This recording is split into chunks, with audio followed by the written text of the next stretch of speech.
क्या आपने कभी महसूस किया है कि आप दूसरों की राय से डर के अपनी सच्ची ख्वाहिशों और सपनों को दबा रहे हैं? क्या यही वजह है कि आप वो एक्शन नहीं ले पा रहे जो आपको पता है आपको लेना चाहिए? आज मैं आपको एक ऐसी बुक की समरी दूंगा जो आपकी जिंदगी बदल सकती है, the courage to be disliked. इसमें जापानीज राइटर इशिरो किशिमी ने साइकोलॉजिस्ट एल्फ्रेड एडलर की फिलॉसफी को एक्सप्लेन किया है। एडलर का कहना था कि हर इंसान में अपने आप को इम्प्रूव करने का अनलिमिटेड पोटेंशियल होता है, लेकिन हमारी प्रॉब्लम यह है कि हम दूसरों की पसंद से जीना चाहते हैं। इस वजह से हम अपनी किस्मत और जिंदगी का कंट्रोल दूसरे लोगों के हाथ में दे देते हैं। ये किताब है एक डायलॉग एक लड़के और फिलोसोफर के बीच में। फिलोसोफर एक पहाड़ के पास एक छोटी सी झोपड़ी में रहता था। एक दिन उससे एक जवान लड़का मिलने आया। लड़के ने कहा कि जब वो छोटा था तब जिंदगी उसको बहुत आसान लगती थी। बच्चों के पास कोई फर्ज या जिम्मेदारी तो होती नहीं है, वो अपने माँ बाप और समाज की सुरक्षा में रहते हैं। उन्हें दुनिया की कई चीजें समझ में नहीं आती, इसीलिए जिंदगी उन्हें एक खेल जैसी लगती है। लेकिन जब बच्चा बड़ा होता है तो जिंदगी का असली रूप सामने आता है। अब उसके ऊपर कई रिश्ते और जिम्मेदारियां आती हैं। काम और घर दोनों जगह की टेंशन हो सकती है। अब वो समाज के कई ऐसी मुश्किलों को समझता है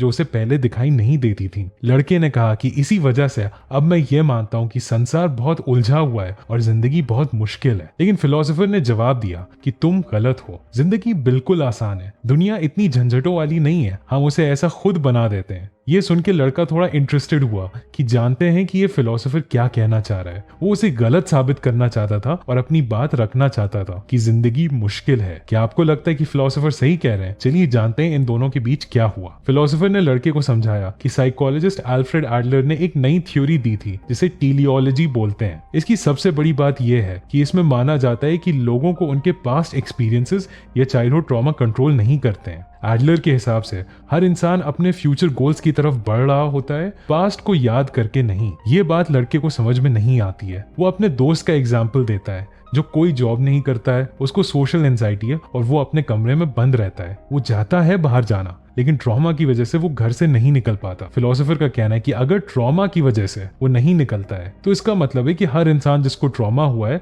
वो घर से नहीं निकलता होगा। लेकिन क्लियरली कुछ लोग हैं जो आसानी से लाइफ में आगे बढ़ते हैं और कुछ हैं जो फंसे रहते हैं। फिलोसोफर कहता है कि तुम्हारे दोस्त का ये गोल है, वो चाहता है कि उसके माँ बाप उस पर पूरा ध्यान दें, इसीलिए वो उन्हें चिंता में डालने के लिए ये नाटक करता है। उसकी माँ उसके लिए कमरे में खाना लेके आती हैं, उसके साथ रहती हैं ताकि वो ठीक हो जाए। इस तरह से वो अपने माँ बाप से प्यार लेता है। लड़का कहता है कि आप गलत बोल रहे हो, आप तो इमोशंस को ही डिनाई कर रहे हो। वो बताता है कि एक दिन एक कॉफी शॉप में वेटर ने उसके नए कपड़ों पे कॉफी गिरा दी और वो उसके ऊपर चिल्लाने लगा। उसने पूछा, यहाँ मेरा गोल क्या हो सकता है? गुस्सा आया तो मैंने रिस्पॉन्ड किया। फिलोसोफर कहता है तुम्हारा गोल था उस वेटर पे चिल्लाना, अपने आप को सुपीरियर फील करना, इसीलिए तुम गुस्से में आए ताकि तुम उस पे चिल्ला सको। टेलियोलॉजी के हिसाब से गोल्स ही हमारी प्रेजेंट लाइफस्टाइल तय करते हैं। फिर फिलोसोफर ने कहा कि इंसान अपनी लाइफस्टाइल खुद चूज करता है जब वो 10 साल का होता है। अगर हिम्मत हो तो किसी भी वक्त नई लाइफस्टाइल चूज कर सकता है। यहाँ पे लाइफस्टाइल का मतलब गाड़ी और घर नहीं है।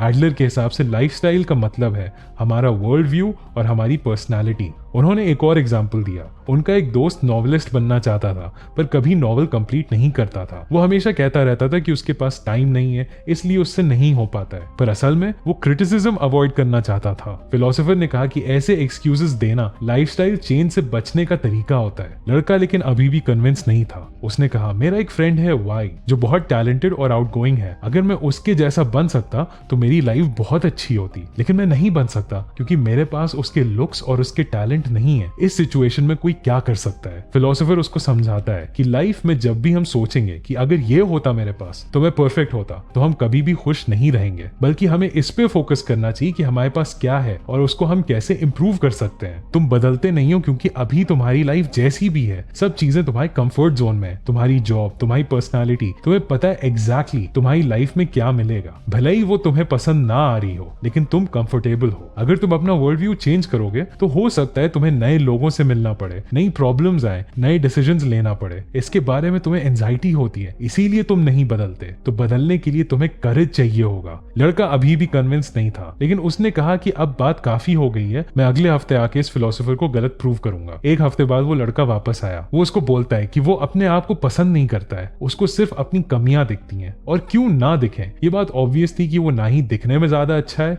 ना ही उसकी पर्सनैलिटी ज्यादा अच्छी है। फिलोसोफर उसको समझाता है कि असल में ये सब फीलिंग्स हमारे मन में आती हैं क्योंकि हम डरते हैं कि लोग हमें पसंद नहीं करेंगे या हमें हर्ट करेंगे। वो कहता है सोचो इस बारे में, अगर तुम बहुत गुड लुकिंग होते हो और तुम्हारी पर्सनालिटी भी बहुत अच्छी होती और फिर भी लोग तुम्हें पसंद ना करते तो फिर तुम क्या करते? फिलोसोफर उसे बताते हैं कि लाइफ की सारी प्रॉब्लम्स इंटरपर्सनल प्रॉब्लम्स होती हैं, मतलब हमारी सारी प्रॉब्लम्स बेस्ड होती हैं कि और लोग हमारे बारे में क्या सोचेंगे और कैसे हमें ट्रीट करेंगे। वो एग्जाम्पल देता है एक लड़की का जिसको ब्लशिंग की बहुत प्रॉब्लम थी। जब भी वो पब्लिक में जाती थी उसकी गाल एकदम लाल हो जाते थे। फिलोसोफर ने जब उस लड़की से पूछा कि तुम ये ब्लशिंग क्यों हटाना चाहती हो, उसने कहा कि उसको एक लड़का पसंद है, वो उसे अपनी फीलिंग्स बताना चाहती है, लेकिन वो डरती थी कि उसकी ब्लशिंग देखकर लड़का उसको रिजेक्ट कर देगा। तो असलियत में लड़की को अपनी ब्लशिंग से प्रॉब्लम नहीं थी, उसको प्रॉब्लम थी कि अगर उस लड़के ने उसको रिजेक्ट कर दिया तब वो क्या करेगी। इसीलिए फिलोसोफर कहता है कि हम अपनी कमियों पे फोकस करते हैं ताकि हमें दूसरों का रिजेक्शन झेलना ना पड़े। वो अपना एग्जाम्पल देते हैं, वो कहते हैं कि मेरी हाइट 155 सेंटीमीटर है। वो बताते हैं कि जब मैं तुम्हारी एज का था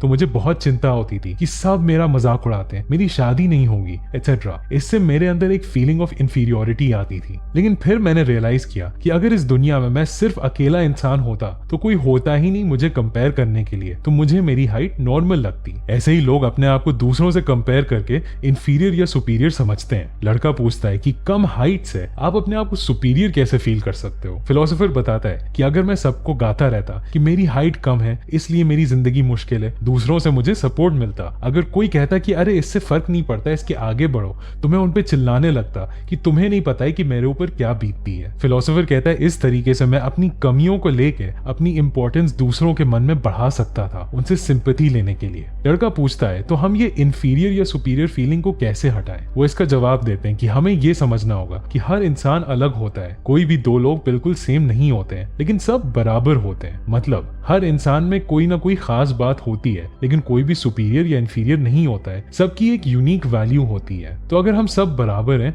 तो क्यों कुछ लोग आगे बढ़ते हैं और कुछ लोग पीछे रह जाते हैं? फिलोसोफर कहता है कि असली कंपटीशन हमारे अंदर होता है, हमें दूसरों से कम्पीट नहीं करना होता है, हमें खुद को बेहतर बनाने की कोशिश करनी होती है, अपने पास्ट वर्जन से बेहतर बनना होता है। लड़की के पास अब सोचने के लिए काफी चीजें हो गई थी तो वो घर चला गया। वो फिर 2 हफ्ते बाद वापस आया। उसने फिलोसोफर से कहा आप मुझे ये बताओ कि आप कह रहे हो कि हमें अपने आप को कंपेयर नहीं करना चाहिए, लेकिन अल्टीमेटली हम सबको रिकॉग्निशन तो चाहिए होता है ना, चाहे वो घर हो या ऑफिस। क्या हम इस रिकॉग्निशन के बिना रह सकते हैं? फिलोसोफर एक एग्जांपल देते हैं, सोचो तुम किसी जगह पर कचरा उठा रहे हो लेकिन कोई भी तुमको नोटिस नहीं करता है या अप्रिशिएट नहीं करता है, तो क्या वो काम तुम करते रहोगे? शायद नहीं। लेकिन ये गलत सोच है। हमें काम अपने सेटिस्फैक्शन के लिए करना चाहिए, दूसरों के प्रेज के लिए नहीं। अगर हम दूसरों के सेटिस्फैक्शन के लिए काम करते हैं तो हम उनकी लाइफ जीते हैं, अपनी नहीं। जब तक हम दूसरों की लाइफ जीते हैं तब तक हम फ्री नहीं हो सकते हैं। एक और एग्जाम्पल है अलेक्जेंडर द ग्रेट का। गॉर्डियन नॉट एक ऐसी नॉट थी जो बड़े बड़े लोग भी खोल नहीं पा रहे थे। ये कहा जाता था कि जो ये नॉट खोल देगा वो पूरे एशिया पे राज करेगा। जब उसको चैलेंज किया लोगों ने कि ये नॉट खोल के दिखाओ, तो उसने डायरेक्ट उसको अपनी तलवार से काट दिया। ये उसका तरीका था अपनी डेस्टिनी को कंट्रोल करने का। हमारी इंटरपर्सनल रिलेशनशिप्स में भी ऐसी ही नॉट्स होती हैं जो हमें बांध के रखती हैं, लेकिन हमें इन्हें तोड़ना होगा, नई तरीके से डील करना होगा। लड़का पूछता है अगर हम ऐसे एक्ट करेंगे तो दूसरे लोग हमें पसंद नहीं करेंगे, इसका क्या फायदा होगा? फिलोसोफर उसको बताते हैं डिस्कार्ड अदर पीपल्स टास्क। इसका मतलब है कि हमें सिर्फ अपने टास्क पर फोकस करना चाहिए, दूसरों के टास्क पर नहीं। अपना काम करना, अपनी हॉबीज फॉलो करना, अपनी फिटनेस पे ध्यान देना, ये आपका टास्क है। अगर और कोई आपको जज करता है तो वो उनका टास्क है, आपका नहीं। लड़का उनसे पूछता है कि क्या आपको नहीं फर्क पड़ता अगर आपको कोई डिसलाइक करता हो? फिलोसोफर कहता है मुझे क्यों फर्क पड़ेगा, मुझे अपना काम करना है और उनका काम है मुझे डिसलाइक करना। If you want to develop the courage to be happy, you also have to develop the courage to be dislike. अगर आप इस चीज से डरते हो कि दूसरे लोग आपको पसंद नहीं करेंगे, तो आप कभी भी अपनी जिंदगी फ्रीडम के साथ नहीं जी पाओगे। आप कभी भी उस काम के पीछे नहीं जा पाओगे जो करके आप एक्चुअली खुश होते हो। अगले 1 महीने में लड़का फिर उनके पास 2 बार आता है और फिलोसोफर एडलर की बाकी फिलोसफी उनको समझाते हैं। लास्ट दिन लड़का पूछता है आपने शुरू में कहा था anyone can be happy but I am still not happy, मैं क्या गलत कर रहा हूँ? फिलोसोफर कहते हैं कि इंसान के लिए सबसे ज्यादा दुख की बात यह होती है